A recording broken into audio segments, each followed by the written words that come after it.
ہمارے ساتھ جو شخصیت موجود ہیں وہ اپنی قلم اور اپنے ادب کے حساب سے بہت بڑی شخصیت ہیں۔ اب تعلیم بیچی جا رہی ہے۔ 2000 تک جب میں ریٹائر ہوا تو یہ صورت نہیں تھی، اور لڑکے کو، اسٹوڈنٹ کو کتاب کے ساتھ رشتہ قائم کرنا پڑے گا۔ کوئی نہ کوئی رسالہ، کوئی نہ کتاب میرے ہاتھ میں ہوتی ہے۔ انہی قدموں پہ ہم اب بھی کھڑے ہیں۔ وہی ضد ہے جس پہ اسی ضد پر اڑے ہیں۔ فقط ایک راستہ جاتا ہے گھر کو، مگر اس راستے میں خود کھڑے ہیں۔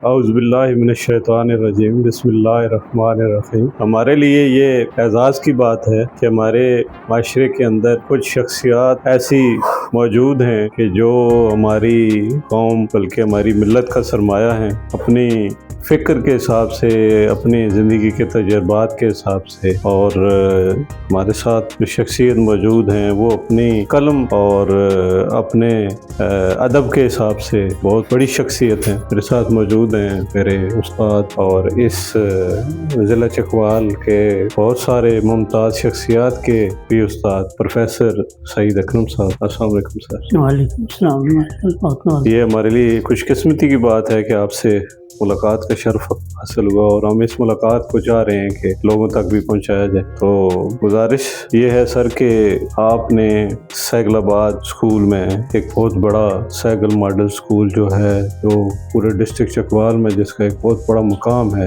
پورے ضلع سے یہاں آ کے لوگوں نے زیور تعلیم حاصل کیا۔ اس کے بعد بون اسکول، وہاں پہ سائنس کے حوالے سے بہت بڑی ایک کنٹریبیوشن ہے اس پورے ڈسٹرکٹ کے لیے۔ اور اس کے بعد Chakwal government degree college Chakwal میں آپ کا ایک بہت بڑا اور بہت عظیم پیریڈ آپ نے گزارا ہے۔ تو یہ جو تعلیم کا اور معلم کا ایک ٹائم پیریڈ ہے، اس کو کیسے؟ جی بسم اللہ الرحمن الرحیم۔ ملک صاحب، آپ کی عزت افزائی کا شکریہ، آپ کی محبت کا شکریہ۔ یہ جس محبت کا آپ ثبوت دے رہے ہیں، آپ کے سارے سوال کا جواب اسی محبت کے اندر موجود۔ آج میرے اور آپ کے درمیان جو رشتہ ہے محبت کا، وہ ابھی تک قائم ہے اور بڑھتا ہی جا رہا ہے۔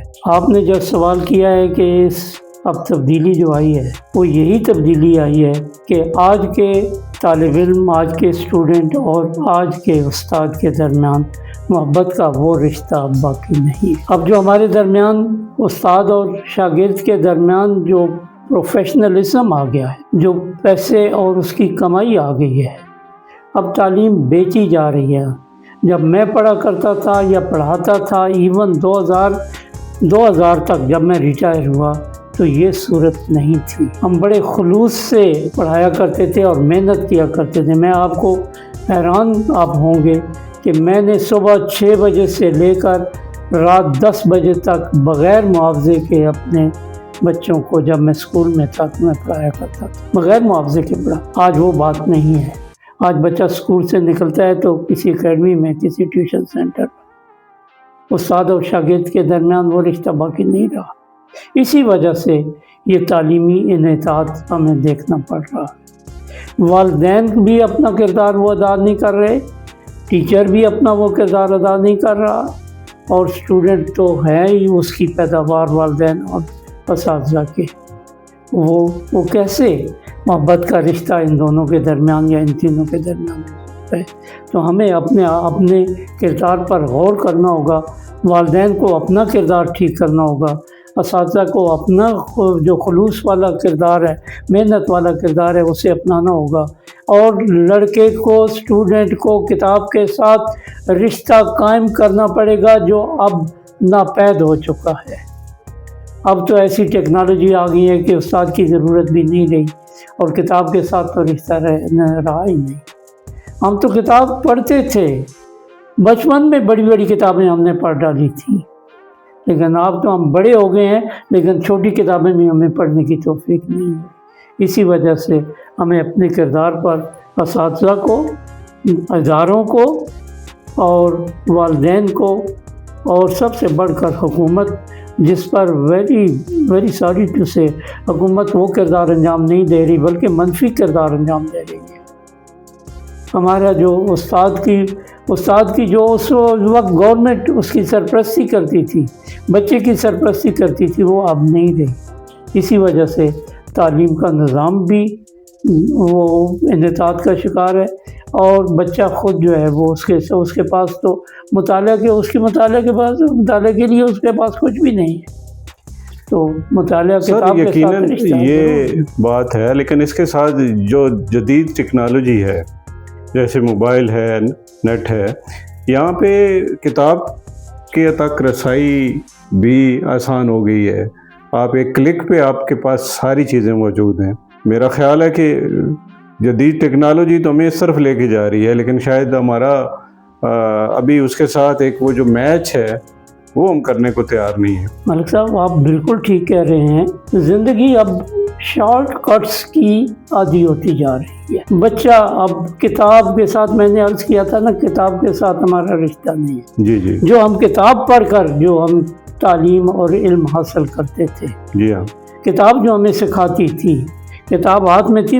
مجھے یاد ہے، سچی بات ہے، بچپن سے میں باہر بھی جاتا تھا، یہاں بھی جاتا تھا، سفر، چھوٹے سفر پر، بڑے سفر پر، گھر سے باہر، کوئی نہ کوئی رسالہ، کوئی نہ کتاب میرے ہاتھ میں ہوتی ہے۔ اب اس کے بجائے کیا ہے، دیکھ لیں جہاں بھی بچہ بیٹھا ہے، کسی حالت میں بیٹھا ہے، موبائل اس کے ہاتھ میں ہے۔ کتاب کا کردار اب مفقود ہو گیا ہے، تو کتاب کی طرف ہمیں لوٹنا پڑے گا، بالکل کتاب کے ساتھ رشتہ استوار کرنا پڑے گا، تب جا کر بچے کی گرومنگ بھی ہوگی، اور یہ معاشرے میں بھی کچھ تبدیلیاں آئیں گی۔ بالکل صحیح ہے۔ بالکل ابھی یہ سب ہمارے ملک کے اندر ایک بہت بڑی خوشی کی لہر چل رہی ہے، جو مئی 25 میں پاکستان نے انڈیا کے خلاف کیا، اسپیشلی ہمارے شاہینوں نے جو انڈیا کو ملیہ میٹ کر دیا، ناکو چنے چبوائے، اور انڈیا جو ہے وہ اندھیرے میں ڈوب گیا، اور ساری دنیا اس بات پہ حیران ہے اور اس پہ ریسرچ کر رہی ہے کہ کیسے یہ سب کچھ ہوا، اور پاکستان نے کیسے اس دنیا کی جدید ٹیکنالوجی کو جو ہے وہ زیر کر لیا۔ تو آپ نے سن 65 کی جنگ بھی دیکھی اور 2025 کا مارکہ بھی دیکھا ہے، تو اس کو آپ کیسے یاد کریں گے؟ ملک صاحب، یہ یاد کرتے ہوئے سچی بات ہے، مجھے بڑی فرحت اور خوشی محسوس ہو رہی ہے کہ میں آپ کو زبانی وہ مناظر دکھاؤں۔ جی چاہتا ہے کہ میں آپ کے سامنے گھنٹوں بولتا رہوں، گھنٹوں وہ کہانی بیان کرتا رہوں۔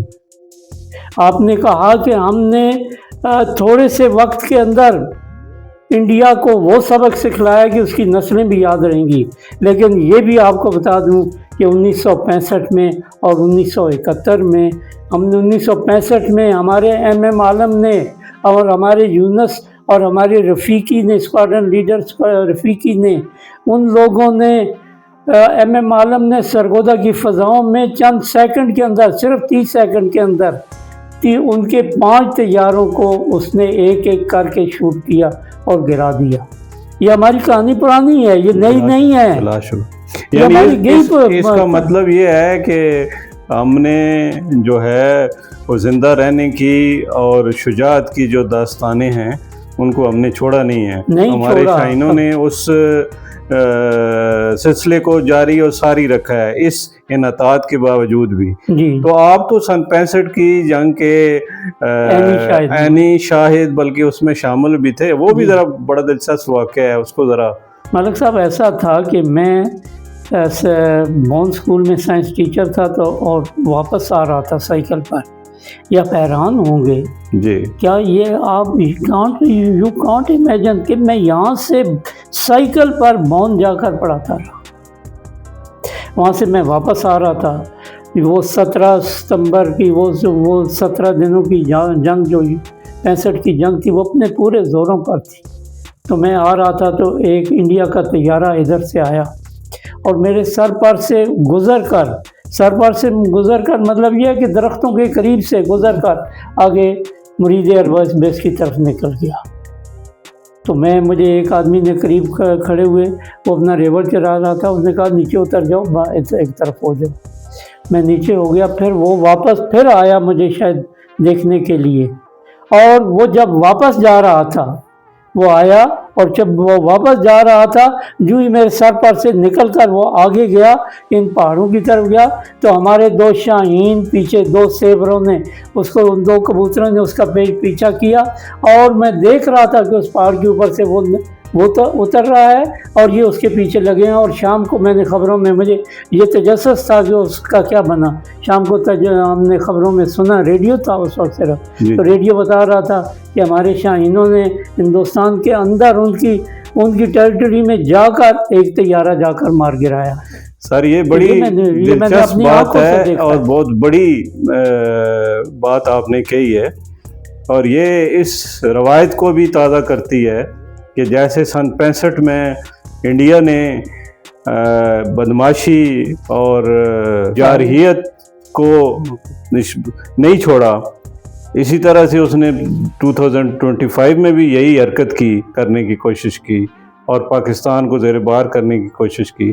آپ کو یاد ہوگا, ہمیں بھی یہ کم از کم 2025 یاد ہے کہ 2025 میں مرید ایئر بیس پہ بھی انڈیا نے اپنے ڈرون سے حملہ کیے, اور ہمارے شاہینوں نے جس طرح سن 65 میں ان کو برا حال کیا, اسی طرح سے انہوں نے 2025 میں بھی اس روایت کو قائم رکھا. بالکل ایسے ہی, اور انشاءاللہ پاکستان کی افواج, Pakistan air force, Pakistan navy اور پاکستان آرمی, اور ہم بھی انشاءاللہ جب ایسا وقت آن پڑا ہم پر, یہ ہمیں یاد رکھنا چاہیے. اور یہ میں اس کا چشمدید گواہ ہوں, اور تجربہ ہے کہ جب بھی مشکل وقت آن پڑتا ہے پاکستان پر, تو پاکستان کے عوام ایک دم ان کے دلوں کے اندر, ان کے سینوں کے اندر وہ ایمان کی جو شمع ہے وہ بھڑک اٹھتی ہے, اور ہم ایک ہو جاتے ہیں. یہ ہم نے کئی دفعہ جواب اسے ثابت کیا ہے کہ ہم دشمن کے مقابلے میں جب بھی ہمارے وطن پر کوئی مشکل وقت آیا ہم ایک ہو گئے, اور آگے بھی انشاءاللہ آئندہ بھی ہم ایک ہو کر دشمن کو ایسا سبق سکھلائیں گے کہ وہ ہمیشہ تک یاد رکھے گا اور پاکستان کی طرف میلی آنکھ اٹھا کر بھی نہیں دیکھے گا. اچھا سر, ادب کے حوالے سے آپ کا اپنا شعبہ ہے, آپ نے گو کہ سائنسز میں گریجویشن کی, لیکن اس کے بعد آپ نے, بلکہ اس سے پہلے بھی جیسے آپ بتا رہے تھے کہ آپ نے 8 کلاس میں ایک بہت بڑی جو کتاب تھی اس کا آپ نے نہ صرف مطالعہ کیا بلکہ اس کا خلاصہ بھی تحریر کیا. ایک بہت بڑی بات ہے ایک چھوٹا سا اسٹوڈنٹ 8ویں کلاس کا جو ہے. اس کے بعد آپ نے اس ادب کے سفر کو جو ہے نا اپنی منزل بنایا, تو آپ ہمیں بتائیں گے کہ آپ کی تصانیف جو ہیں شاعری کی بھی اور نثر کی بھی, تو ان کا کوئی احوال ہمیں دیں گے؟ ملک صاحب, میری شاعری کی 3 کتابیں ہیں. جی ماشاءاللہ. غزل کی اور نظم کی. جی.